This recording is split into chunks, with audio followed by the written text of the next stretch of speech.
So, మరి ఇప్పుడు మనం మీనరాశిని చూసినట్లయితే మీరన్నట్లు హెల్త్ పరంగా ఇష్యూస్ ఉన్నాయి. అదే విధంగా వాళ్ళకి మృత్యు భయం ఉంది. పనిలో ఆటంకాలున్నాయి. Professional matters. ముఖ్యమైనటువంటి పనులన్నిట్లో కూడా ఆటంకాలున్నాయని చెప్తూ ఉన్నారు కదా! వీరికేమైనా పరిహారాలున్నాయా తెలియజేస్తారా?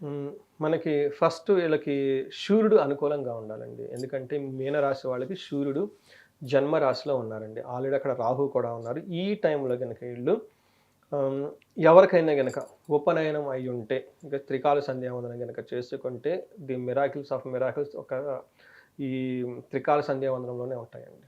ఓకే. మా త్రి త్రికాల సారీ త్రికాల సంధ్యావందనం చేసిన వాళ్ళే దేవుళ్ళండి. ఇంక మళ్ళీ ఎక్కడే ఉండరనమాట. గాయత్రి మంత్రం చాలా పవర్‌ఫుల్‌గా ఉంటుంది. వాళ్ళు గనక 108 టైమ్స్.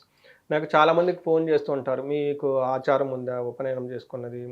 లేదంటే గాయత్రి మంత్రం బ్రహ్మోపదేశం అయ్యిందా? అంటే అయ్యింది అంటారు. మరి ఉపనయనం చేస్తున్నారంటే చేయమని చెప్తారు.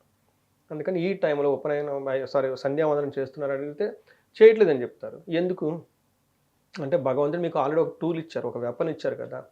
ఒక గిఫ్ట్ ఇచ్చారు. దాన్ని వాడుకోవాలి కదా! వాడుకోకుండా పక్కన పెట్టేసి ఉపయోగం ఏముందండి? అందుకని కొంతమందికి అన్నీ ఉంటాయి. కానీ జీవితాన్ని ఎంజాయ్ చేయలేరండి. కారణం హ్మ్. ఏమంటేనండి. ఎందుకంటే వాళ్ళకి ఒక అదృష్టం ఏమంటే వాళ్ళ ఫ్యామిలీలో ఆ ట్రాడిషన్ ఉంది. ఉపనయనం చేసుకున్నారు.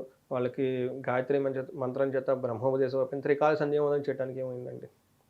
సంధ్యావందనం చేసిన వాళ్ళకి ఇది లేదు అనేది ఏమి ఉండదండి. అన్నీ ఉంటాయి వాళ్ళకి. బట్ అది వదిలేసి మిగతా అన్ని చోట్ల ఉరుకులు పరుగులు పెడుతూ ఉంటారు. అది మన ఇండియన్స్ లాస్ అయినది ఏదైనా ఉందంటే ఈ సంధ్యావందనం చేయటం అన్న ఒక బెస్ట్ ప్రాసెస్ మనం చేయలేకపోయామండి. దానితో పాటు అగ్నిహోత్రం అండి. బ్యూటిఫుల్ ప్రొసీజర్ అండి. చాలామందికి నేను ఇంట్లో ఓల్డ్ పీపుల్ ఉంటారు కదా! సీనియర్ సిటిజన్స్ ఉన్నారండి. వాళ్ళు నన్ను మా కొడుకు చూసుకోవట్లేదు, మా కోడలు చూసుకోవట్లేదు, వాళ్ళు చూసుకోవట్లేదు, వీళ్ళు చూసుకొని బాధపడటమే కూర్చుంటారు. ఇది చేయమనండి అగ్నిహోత్రం. అన్నీ వాళ్ళ దగ్గరికే వచ్చి కూర్చుంటారు. ఎట్లాంటి వాళ్ళు కూడా వీళ్ళ దగ్గరకొచ్చి కూర్చొని వీళ్ళు చెప్పిన మాట వింటారండి. అందుకే మనం చేయాల్సినవి చేస్తే